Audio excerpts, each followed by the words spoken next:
uh, from taking out from the controversy part that you said, I wanted to ask you, and I had this question very recently because I've been reading this throughout Twitter.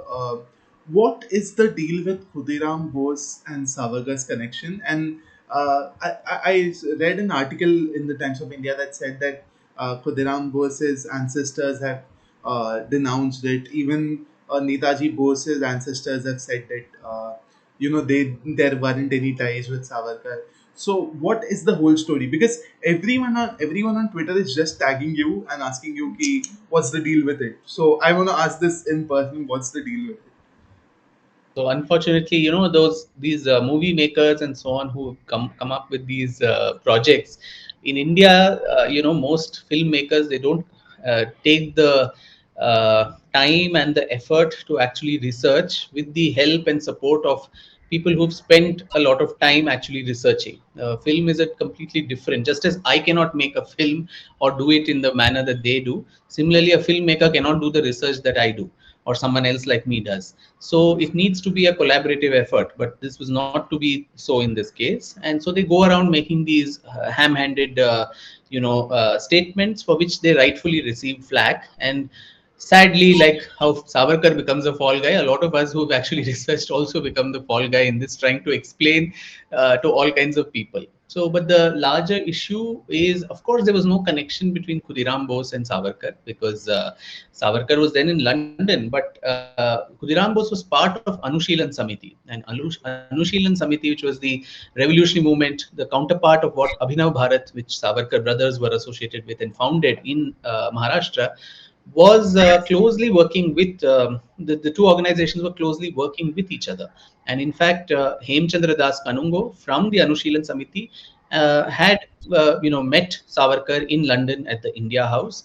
And one of Savarkar's acolytes, though he never joined the Abhinav Bharat, which Senapati Bapat, Pandurang Mahadev Bapat, and Kanungo actually go to find out the details about a bomb manual which could help the revolutionaries back in India to actually make bombs, because those days the British had imposed a lot of restrictions. The Rowlatt Act had come into force, and people could not have arms and ammunitions to arm yourself. So the revolutionaries needed someone from outside to smuggle in to them how to make bombs, how to send wheeled pistols and all of those, which used to be sent from Europe to them through a very difficult route. Now, in that manner, both Hemchandra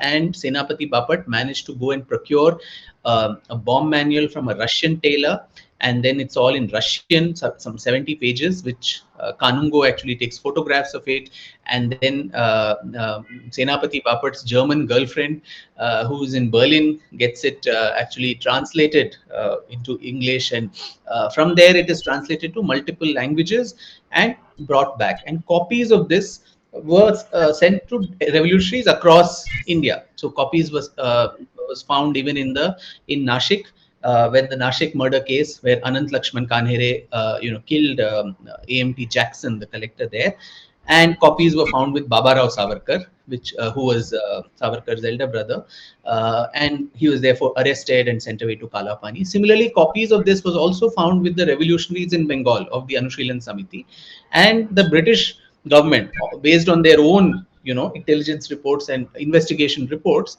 they suggest that these were all the same set of copies which were being translated into many Indian languages and being circulated across India. And so that bomb manual was what was used in the Maniktola or Alipur bomb case, where Khudiram was finally caught.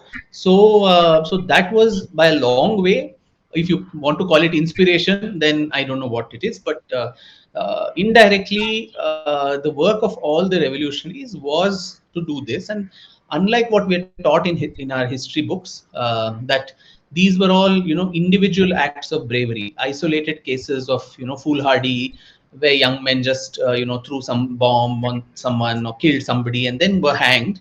What is very revealing is right from the early 20th century, these people were working in tandem. The Abhinav Bharat and the Anushilan Samiti, for example, all through the first decade of the 20th century, they were constantly meeting. They were going to Congress working sessions, whether it was in Surat, whether it was in Calcutta, different places, and attending as delegates in the morning, and by night they would meet as revolutionaries to look at the armed part of the movement. So even the so-called extremist faction within the Congress, the Lal Bal Pal trio who were there, they were also giving overt support to all these activities that were going on.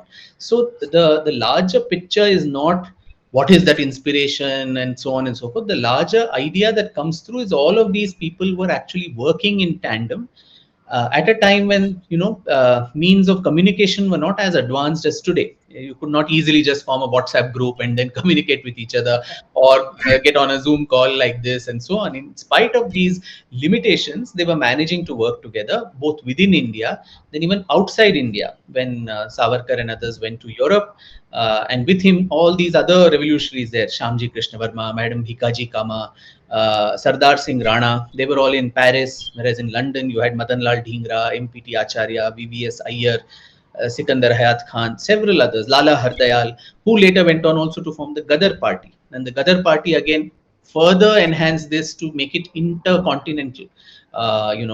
Germany, then Canada and San Francisco, and so we are using German, meeting the German Kaiser, and actually ensuring that there is an attack on British India, both by land and by sea, to liberate it from the British. So these kind of nexus and this thing was going on, and in that way, Savarkar provided a lot of intellectual, corpus to the revolutionary movement through his works, especially the one on 1857, which he got, which he wrote using British records in the 2 years there in the British Library, using British documents, and calling it the War of Independence, the first war of Indian independence, rather than, disparagingly term it as Sepoy Mutiny.